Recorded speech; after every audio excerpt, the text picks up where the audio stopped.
nationally, there were over 34,000 unaccompanied youth that were counted as homeless during the national count last year. And of those, 90.6% of those 34,000 were in that age range of 18 to 24. 40% of those were unsheltered. It means we're seeing 18, 19, 20-year-olds living on the street, living in abandoned buildings, living in cars, just completely in places not fit for human habitation.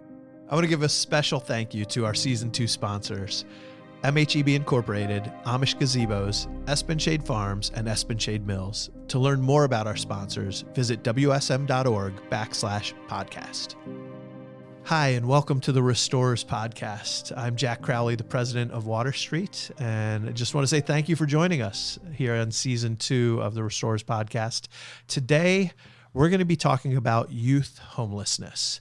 A little different angle on a unique part of our population that Water Street works with, but also are struggling in our community. And I'm really excited to have a special guest with us today.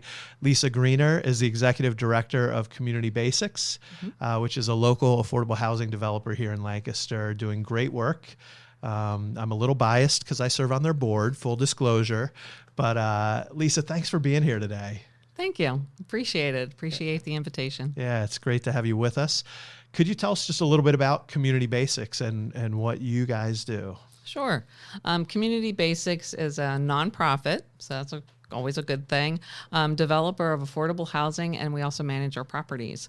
So we have over 500 units here in Lancaster County that we own and manage for individuals making between 20 and 60% of the area median income. Yeah, we've been talking a lot about affordable housing on this podcast recently, and CBI is one of the great developers in our community. We have another local one, HDC, that does great work, and then others outside of Lancaster County who do work here, but clearly there's a great need, and so we appreciate the work you're doing with CBI. But today we're talking about youth and homelessness, and you're an affordable housing developer. Why did I invite you to join us?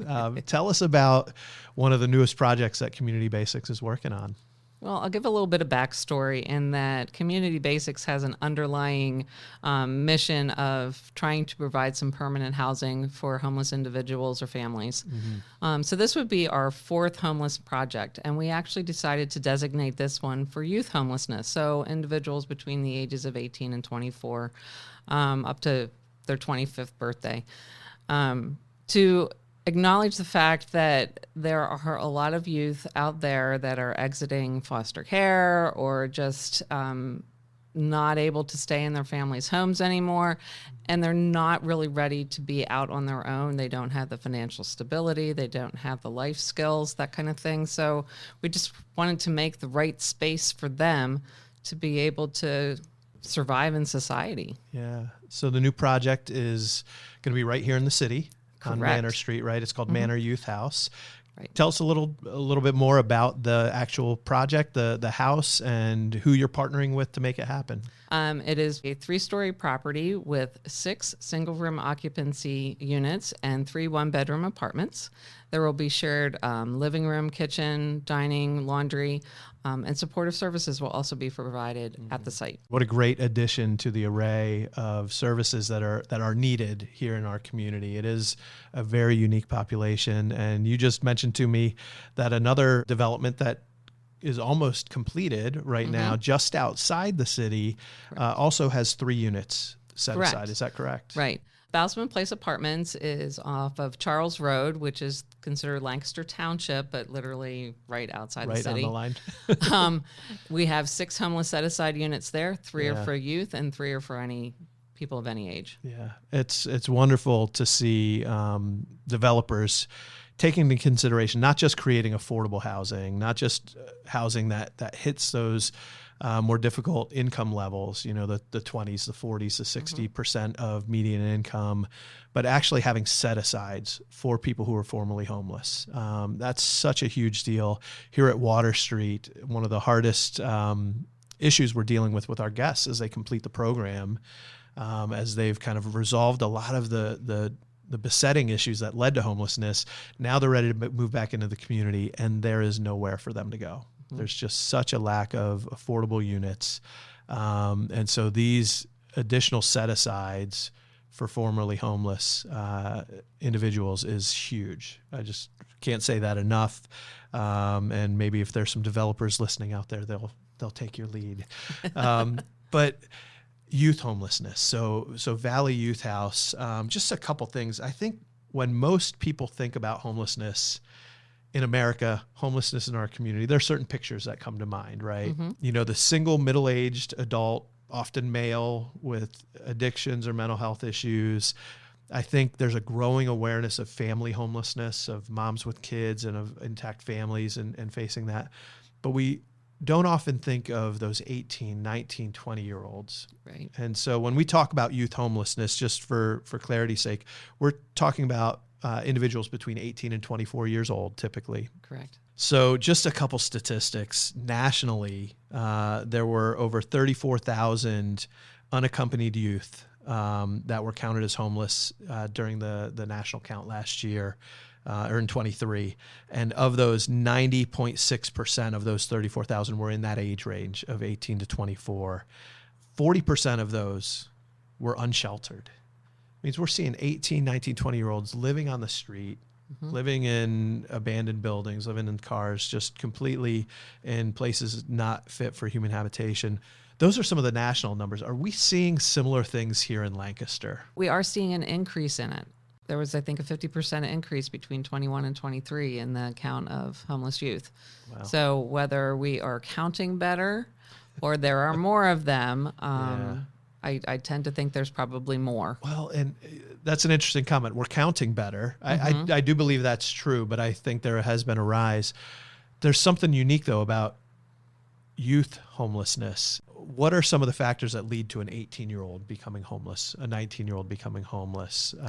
What's the most common, as you've been working with Valley Youth House and thinking about this population? So it is a variety of things. There are those that are aging out of foster care. There are those that, when they're living at home, their parents say at age 18, you're out on your own, you're done.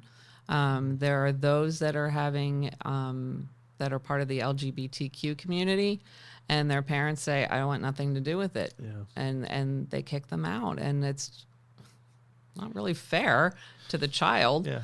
And at that point, I still consider them a child. I realize that they are young adults. But there's still lots of things in life to learn. Yeah. And that disruption, any kind of disruption like that at an early age. Back to that, counting more accurately. The other thing that I think we've seen, and I'd be interested in hearing your perspective on, is that typically an 18, 19-year-old who no longer is living at home, they've been ousted from foster care because they've aged out of the system. Mm-hmm. Their family has kind of pushed them out. Their first stop usually isn't the street, right? Like No. what are those 18, 19-year-olds doing when it first happens? That makes it hard for us to know how big the problem is. They're bouncing from friend to friend to friend and basically sofa surfing. Yeah. And, they'll stay at a house as long as they can. And then somebody says, you've really got to go. So then they move on to the next one. Yeah. And, sometimes they get lucky and they land at a good spot where somebody's willing to help them and give them some guidance so that they can move on in life. Right. But a lot of times they aren't. And then the next thing you know, they're in a car, they're on the street. Yeah.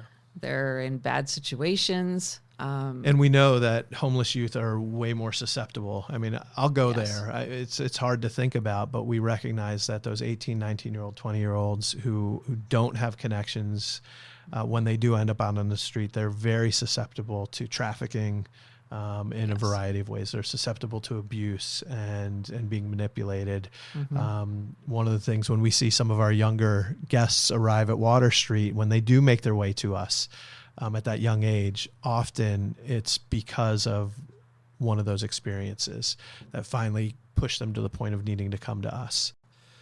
But there's a lot of other kind of unique situations. So I back to that count thing. I think one of the things we recognize every year HUD does, and our local Mm-hmm. coalition participates in that point in time count. Right. We know that number is an undercount because it's impossible to find everybody who's unsheltered, to scour every inch of the county. So we know just by nature, but then it is also the definition of homelessness that HUD uses, where you are literally on the street, in a car, or in a building that's not fit for human habitation. So an 18-year-old kid who's kicked out of his family's house or ages out of the foster care system, but finds a friend from school who will let them stay with their family and they're couch surfing, that doesn't count as homeless in HUD's definition. Right. And so even when we look at these numbers of unsheltered and sheltered youth homelessness, we know that number is incredibly low compared to reality. My work with youth through the years, I can't even tell you how many kids that were participants at Teen Haven, that were involved in our youth center programs, spent time living in some other family's house for long stretches. And many of them, after they graduated from high school, ended up in that situation. So it's a reality that we see every day. Currently, I looked at our numbers today. I believe we have 9 individuals between the age of 18 and 24 living here at Water Street, unaccompanied, not with their families. And I think 5 of them are under the age of 20. Wow. So we're seeing, young kids coming to Water Street, and maybe it's just because I'm old, but they really feel like young kids. So as we're thinking about coming alongside somebody at that age who hasn't had life experience, it's one thing to work with somebody who's had a couple jobs and maybe had a modicum of success or stability in their life at some point, but then there's been life disruption, a health issue, an addictions issue, a mental health issue that may have precipitated homelessness. There's a certain way you can walk alongside somebody who has those experiences. But for an 18 or 19-year-old who's never done it on their own, that support system that's needed is probably a little different. So I'm curious, as you've worked on this new house that's going to be built with nine units, correct? For youth who are homeless, how is that different than, like, say, Cloister Apartments that was for single adults, not targeting youth, where it really was about the apartment, and not that there's no support services, but it was really focused on just housing. This is more than just housing. Right. Things like Cloister, that it's basically designed so that you have an apartment, and one of the qualifications is you've been experiencing homelessness. It gives you a clean place to be, a clean, safe, and supported area to be, as opposed to living in a vehicle or on the street. Where with Manor Youth House, our vision is to have a home environment. A community. Yes. So each youth will have their own room and bathroom if they're in the single room occupancy. If they're in the 1-bedroom apartment, that is a 1-bedroom apartment, like we all know. But the house will have a larger living room, kitchen, dining room, so that they can all congregate there. They can learn from each other. They can share their stories. They can share their experiences with each other, so that hopefully that they can see that they are not alone. Yeah. There are other people of their same age group experiencing similar situations. And in addition to that, somebody's going to be there to help guide them and teach them things that perhaps they haven't learned yet. Yeah. So that's, to me, the two things that stand up. It's the relational support of others who are in a similar situation, but it is having somebody who's skilled to facilitate some of the learning that they need to go through. Right. And skilled with that age group. Yeah. I think that's one of the things we see, especially with youth exiting from the foster care system. There are amazing foster care families out there doing just unbelievable work. I have a number of friends who have fostered and relatives who have fostered kids, and it's just what an amazing gift to a child to do that and do it well. We also know that there are more kids in the system than there are really good foster homes. And especially with older kids, it's not always in a home either. They're in the foster care system, but they might be staying in a group home or they might be staying in some other kind of facility, rather than with a family who can really instill those life skills and life lessons. Is that something that's contemplated at Manor Youth House, is like some of those basic life skills? Like, great, I got an apartment with a kitchen, but I've never cooked a meal in my life. I don't know what kind of groceries to buy to eat healthy, to nourish my body, let alone nourish my mind. So yeah, it's a lot of those things that we are recognizing that, each individual is going to come in with some sort of different background. Yeah. So we're trying to make sure that we cover those gaps that they have in whatever the background was. So when we think about, youth becoming homeless, we mentioned about the foster care system and kind of family disruption, but we also see a lot of instances of child abuse or neglect and domestic violence that leads to a kid needing to exit for safety reasons. The National Network for Youth did a study, and 90% of youth who are accessing youth shelters talk about experiencing difficulties at home, constant fighting, screaming, and everything. One of our 18-year-old guests said, my household was always uncertain. It made it hard for me to figure out what I wanted to do in the future because there was so much uncertainty around me all the time. So I had no plans for the future. Manor Youth House is not a short-term solution. It's not like come in for a few weeks and we're gonna solve your situation. Why? It's designed to be longer term. First of all, what is it designed to be for the youth who are coming there? It's designed to have them stay up to 2 years. We recognize that some youth will be ready to move on in 3 months or 6 months, but the ultimate is maximum of 2 years. We also put a lot of thought into even creating the house, and it's actually very secure. So they will have either a swipe badge or card or something to access the stairwells and to access the actual property.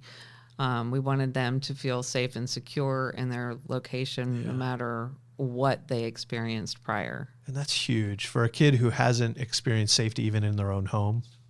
And then they've been displaced and now they're on the street or bouncing from house to house. That lack of safety, how can you even think about the future? How can you begin to work on those things? So the 2 years as a potential length of stay feels like it gives stability. And that feels like step one. And so now the kids are in a stable place. And what's some of the focus then that the service providers from Valley Youth House will do with them once they're there and feeling a little bit more secure, a little bit safer, and now they've got some time to work with them?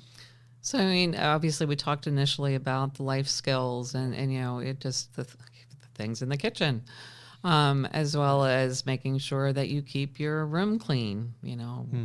We all remember our kids as teenagers. Right. So, they've got to realize that, they're an adult now. They have the responsibility to keep their room and their bathroom area clean and so that it doesn't become dirty, germy. And then the other component, once they've achieved a lot of the basics, what we consider basic stuff, we'll move on to things like, finding a job, securing employment, working on a resume, potentially working with SACA to create with Tech Centro and give them some more job skills so that they can have a better income to afford something better. Yeah, no, that's awesome. And it feels like I love the fact that there's enough time built into it because it is going to if on day one you're like, okay, let's start working on a resume and we're going to get you a new job. Like, wait a minute. I just need to know I can sleep tonight. And as our guest said in her quote, like, I couldn't think about the future. I couldn't think about anything beyond today, because of how uncertain the house was, and then you go from that to even less stability on the street. I love the fact that there's the ability to kind of, let's focus on life skills, let's focus on caring, because when they do move out of Manor Youth House, they're going to need to find their own apartment and be able to care for it and take good care of it so that they're not exited for the wrong reasons there. Right, and self-care I think should be primary. You need to take care of yourself first. Yeah. And then you can figure out what the next step is that's beyond your internal mode. One of the other things that we've seen is that there's a significant number of youth who are experiencing homelessness who never completed high school.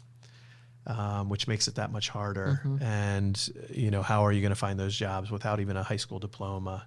So you mentioned SACA, fantastic organization that does workforce development and individual training. How far is SACA Tech Centro from Manor Youth House? It's close, but I couldn't tell you exactly how far. I mean, it's like right in the neighborhood. Exactly. And that's part of why we picked the location we did, is it is close to a lot of things. It's right on the bus route. It's real close to quite a few jobs, from Kunzler up to Manor Shopping Center and beyond. There's just tons of resources in a short distance from the location.